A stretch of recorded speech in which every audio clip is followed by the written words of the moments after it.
Hello and welcome to Fun with Documents. Today's subject is on the board. So, according to the copyright of 1968,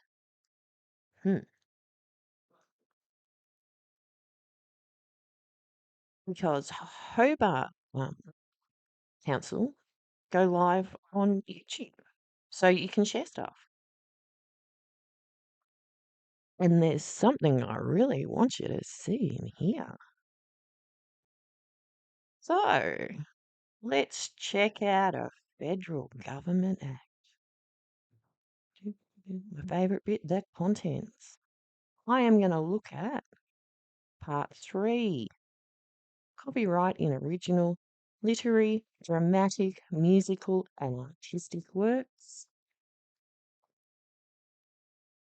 And down on page 425, part 7, the crown. Rightio, so far.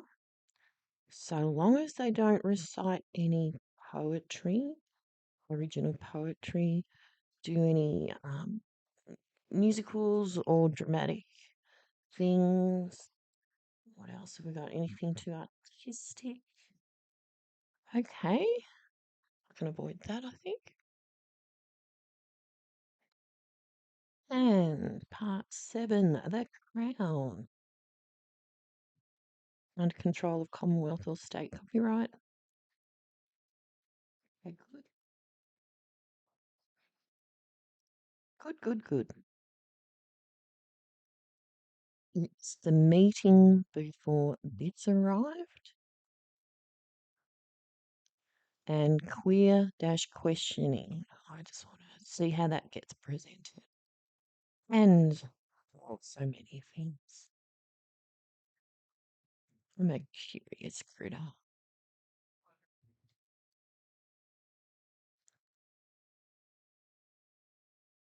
Nine in that case after question time. After answering any question time, item 9 was notice of motion. There are none. Item 10 is the reports from committees and councillors. Thanks for picking me up on that. And Councillor Coates, I know you've got an important one, so over to you. That's right. I do have two quick items. The first one is a shout out to a group of community groups that held an event on the 31st of January, a Care for Country event in response to to demonstrating visible support for the Aboriginal and Torres Strait Islander community following the dawn ceremony. So a group of community members got together and did a big clean-up day Care for Country event, and it did get picked up by the press as well. It was held on Sunday the 30th of January, but I just wanted to give a big shout out to all the community members that were involved in that, who just took it upon themselves to, at very short notice, had over 50 people in attendance and gathered up quite a big haul of rubbish that City of Ballarat was able to follow up and collect for them as well down at the Yarrawee River. So that's a great example of community working together for a good environmental outcome, but also collaborating together to achieve great outcomes.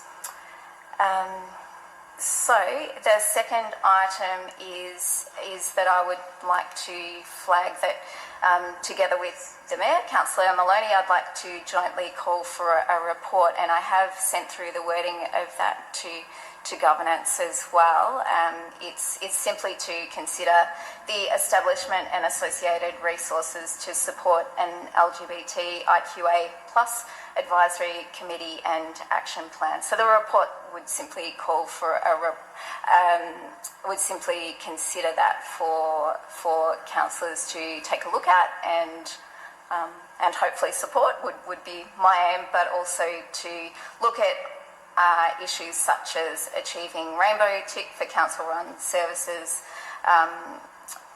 LGBT plus inclusion across the municipality and Sorry, Mr Mayor, if you would like to... Yeah, so I'll take in the case that you're moving the motion Yep. to call for that report to a future council meeting to the establishment of that LGBTIQA plus advisory committee and its associated actions.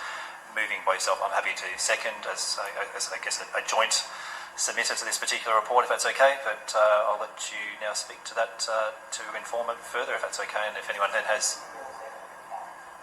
Sorry? Okay, can I get a second? Is that correct? I'm the seconder, sorry. Right, there, thank you. Councillor Coates, do you wish to speak to it, sorry? Sure. Really, it is pretty self-explanatory. So through the process of calling for a report, that would give councillors the opportunity to consider all the issues in detail. The background is that the issue has been considered by this council over 2 terms of council. There has been an informal working group in the past looking at setting up an advisory committee, but it wasn't resourced by council at that time. That advocacy did lead to council City of Ballarat flying for the first time the rainbow flag on Ida Hobbit Day back in 2016, and since that we've continued that. There's great support for LGBT plus inclusion through many sectors of the City of Ballarat service, so the library is a really good example of that.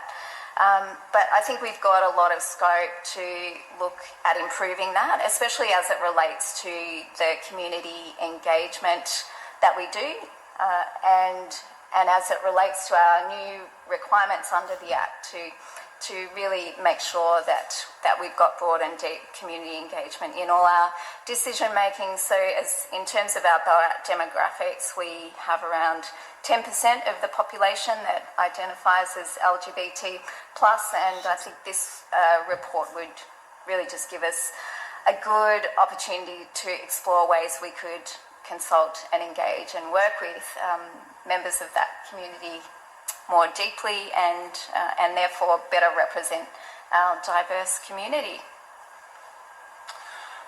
Thanks, Councillor Coates. I'm happy to speak as well to that as the seconder of that motion to call for a report. It's something that is obviously near and dear to my heart as well, in the sense that this is like every other part of our community. We need to be representative.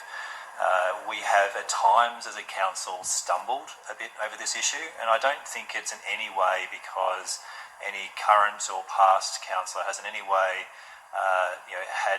been malicious or anything other than just the genuine, hardworking, caring people that you all are if you run as councillors in the first place. You've got to care about your community and you care about all elements of your community in the process. But where we've stumbled in the past, I think, is that we haven't really had proper representation from the LGBTIQA plus community to give insight into some of the key issues being faced.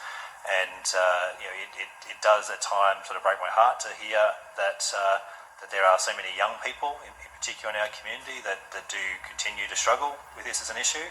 And it is our job, I think, to represent all elements of our community equally.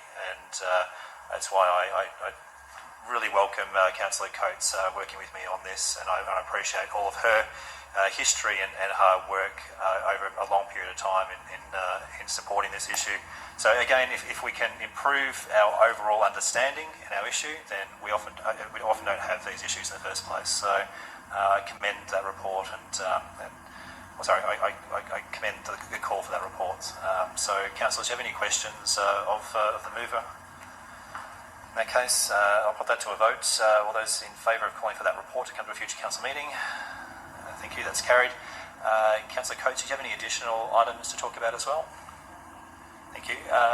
Councillors, this is the time for you to raise any additional reports. Any other further items, councillors, you wish to raise? So, Councillor Belinda Coates.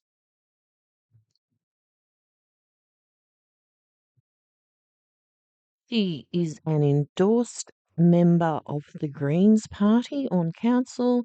She is on the LGBTIQA plus advisory committee and the local government women's association. What do you call that? Satire or irony? Anyway, some of the submissions for the report were given by people in this photograph. And the third one from the left is one of the founders of Queer Greens Victoria. Just pop back to the minutes again. Council officers affirm that no general or material interests need to be declared in relation to the matter of this report.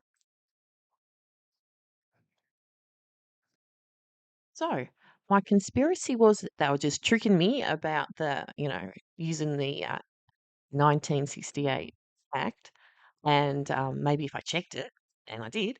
So that was the conspiracy, and all the rest seems all above board, doesn't it? See you later. Bye.